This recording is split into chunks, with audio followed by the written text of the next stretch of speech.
याचं सुंदर दर्शन आपल्याला त्या उत्खननातून देत आहे. त्या काळची परिस्थिती एवढी निर्मल,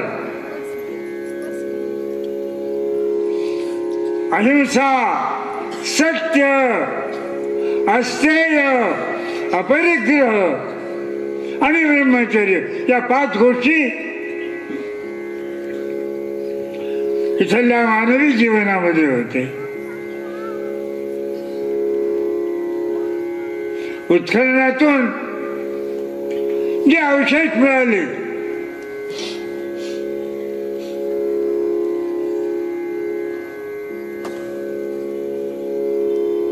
ते इतके चिंतनीय आहेत. आजही आपल्याला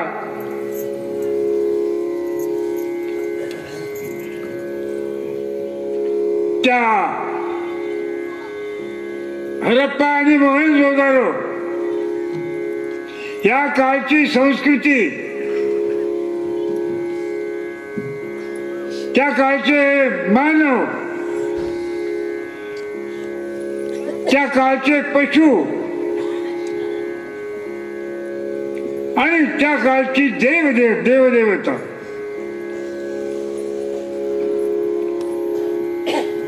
हे अगदी चिंतनीय आहे. आज आम्ही ज्या पाशुपत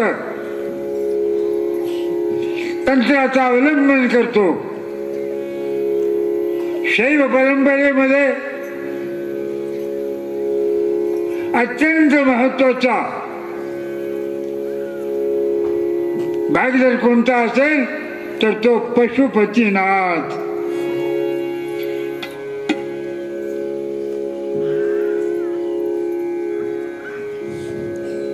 भगवान शिव पशुपतीनाथ होते, पशुपालक होते, पशुघातक नव्हते.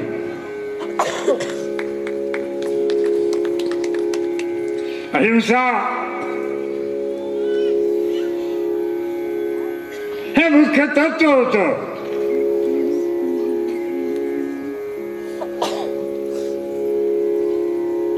त्याबरोबर दैनंदिन जीवनाचं चित्र जर पाहिलं तर अतिशय सुंदर.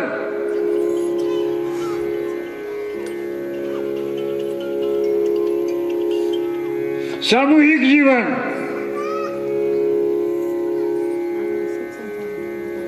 आणि उपासना पद्धती. आज जे तुम्हाला महादेव लिंग म्हणतो, ज्या महादेवाची लिंग रूपामध्ये उपासना केली जाते, त्याचं मूळ, त्याचं संशोधन, त्याचा आकार, त्याचा प्रकार मोहनजोदडोच्या काळामध्ये आपल्याला पाहायला मिळतो. त्या काळापासून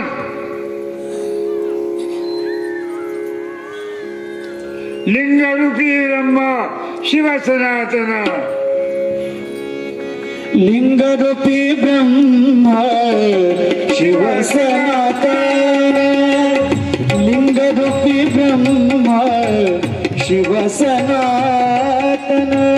लिंगरूपी ब्रह्म शिवसनातन, लिंगरूपी ब्रह्म शिवसनातन.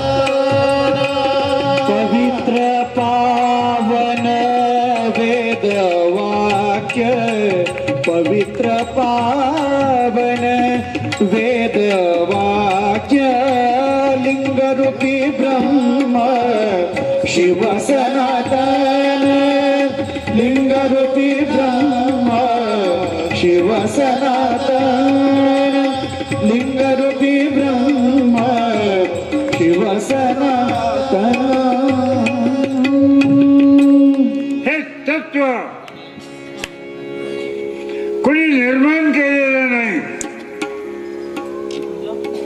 स्वयंभू आकारातून उदयाला आलेलं तत्व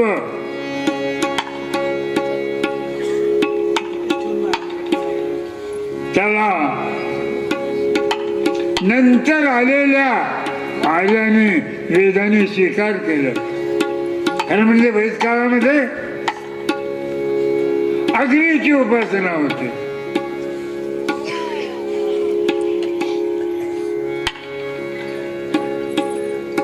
अग्नी वै देवानां मुखम, अग्नीच देवाचं मुख आहे. म्हणून अग्नीमध्ये टाकलेली वस्तू देवाला जाऊन पोहोचते. बरोबर आहे का?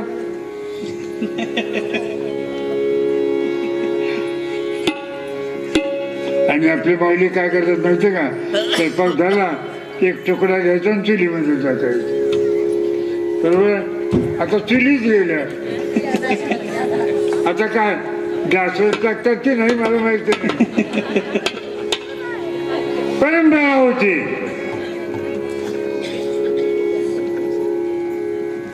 पंचभूतापैकी एक भूत आहे अग्नी. पण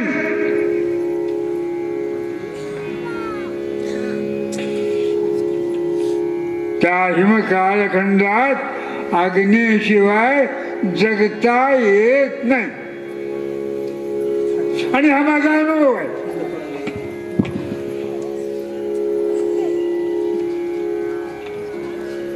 आम्ही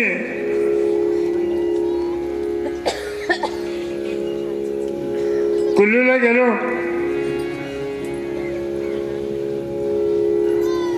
गंगोत्रीच्या मार्गामध्ये तपस्वी लोकांची भेट झाली. तपश्चर्या काय आणि कसा, आहार काय, व्यवहार काय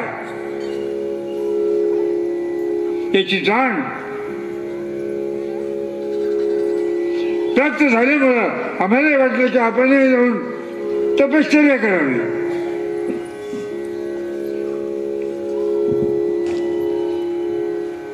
बेकलीला थांबलो होतो, सोडून दिलं सारं.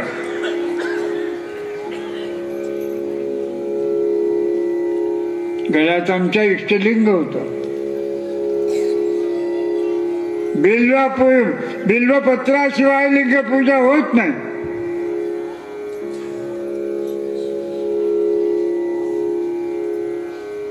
आणि लिंग पूजा केल्याशिवाय आमचं जीवन मिळते.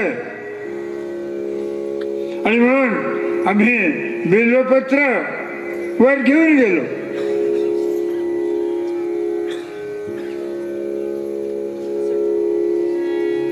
बघा, होम हवन व यज्ञ पूजा जी आहे ती थंडीमुळे सुरू झाली, देव म्हणून नाही.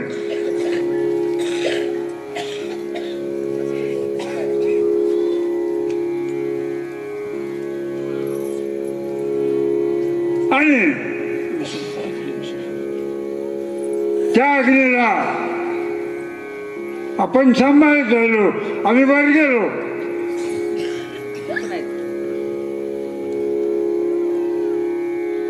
गुफा केली.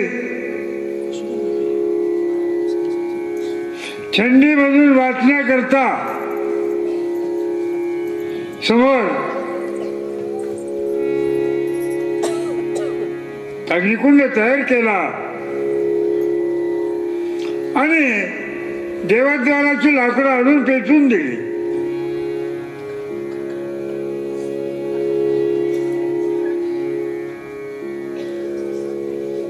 त्या माध्यमातून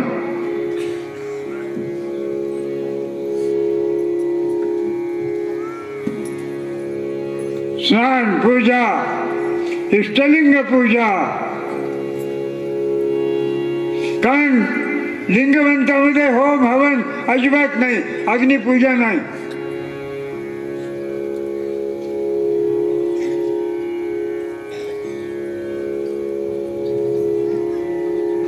आणि त्या पद्धतीनं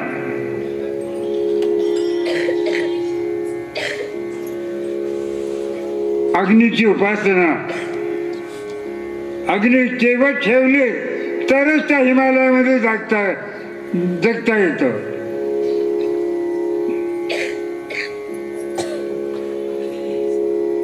आणि म्हणून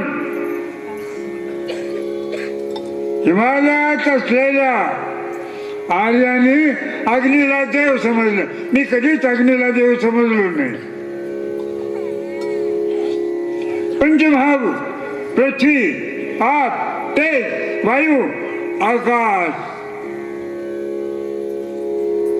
हे पंचमहाभूत आहेत.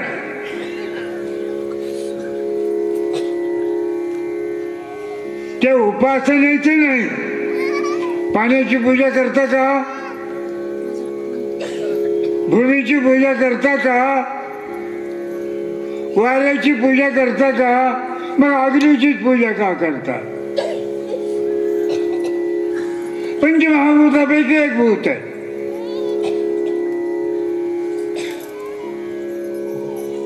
आणि ही पूजा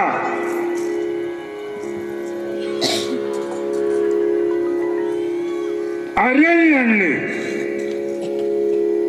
इथले लिंगवंत केवळ लिंगाची उपासना. लिंगम ब्रह्म सनातनम. लिंगामुचे जीवन,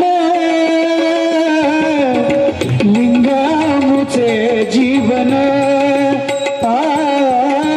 लिंगामुचे जीवन,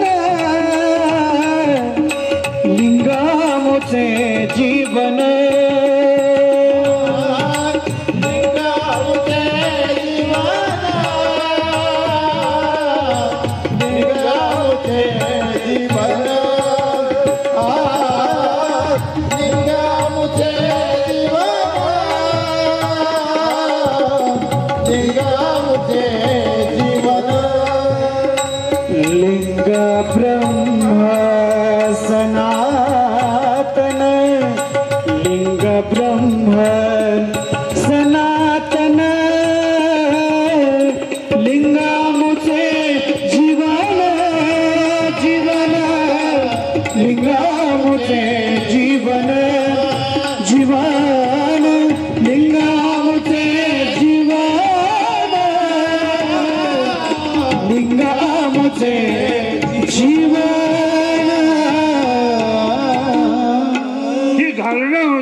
उपासनेची धारणा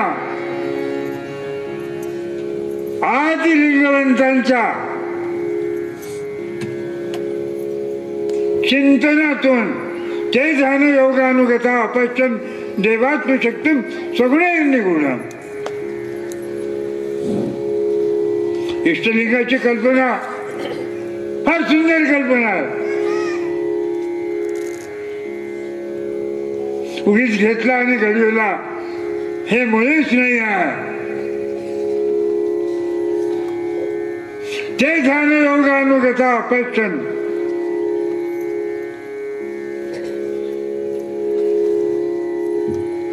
त्या काळातले सुबुद्ध सदाचार संपन्न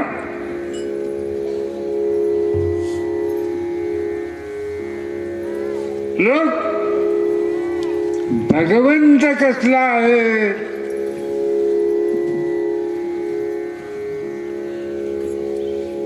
देव भगवंत म्हणतात तो कसा आहे त्याचं स्वरूप काय आहे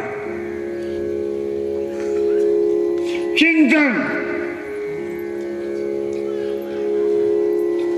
सतत चिंतन. हे प्रभू तुझे रूप काय तू कसा आहेस कुठे आहेस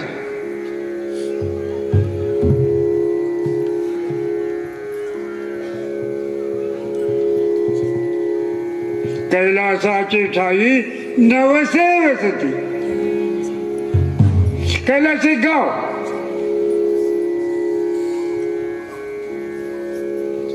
तिथे लिंगरूप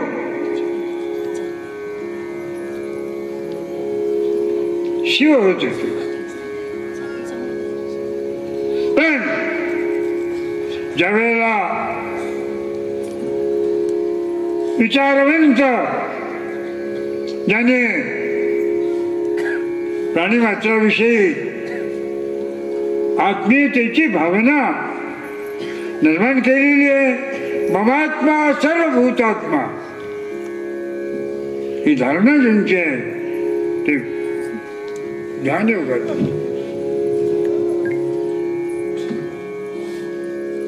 ते ध्यान योगानुगता पश्चन.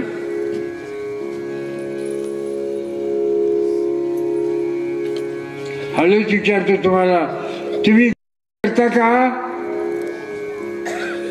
कुणाचं, आता आला प्रश्न, कोणाचं ध्यान करता तुम्ही?